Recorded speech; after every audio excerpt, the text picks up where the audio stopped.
Fermée depuis le 17 mars dernier, l'usine de Smart France à Ambars n'a rouvert que le 20 avril pour une activité partielle, notamment des services administratifs.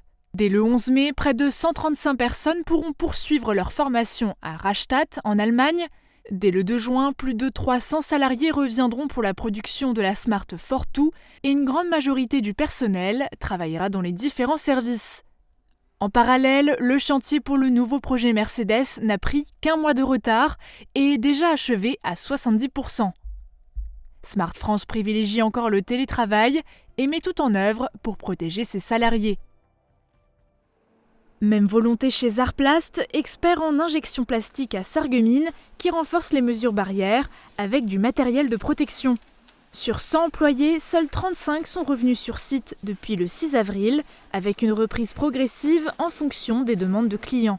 Si les mois de mars et d'avril étaient teintés de rouge pour le chiffre d'affaires, la société espère passer de 30% d'activité à 60% la semaine prochaine. Chez CMS Automatisme à Schweyen, pas d'activité à l'arrêt, seulement une baisse. Habituellement, 91 personnes travaillent sur site. Depuis la crise, moins de la moitié du personnel était actif et en télétravail. La majorité pourra retrouver son poste dès le 11 mai en respectant la distanciation et les gestes barrières. Chez ThyssenKrupp Florange, la crise sanitaire a aussi fait des ravages. Après une semaine de fermeture totale début mars, la reprise s'est faite avec 50 à 100 salariés par semaine, contre les 1000 habituels. La direction estime avoir perdu 95% de son chiffre d'affaires et dès le 11 mai souhaite reprendre 20% de son activité avec plus d'une centaine de son personnel. Les 150 intérimaires risquent néanmoins d'être impactés car beaucoup moins sollicités.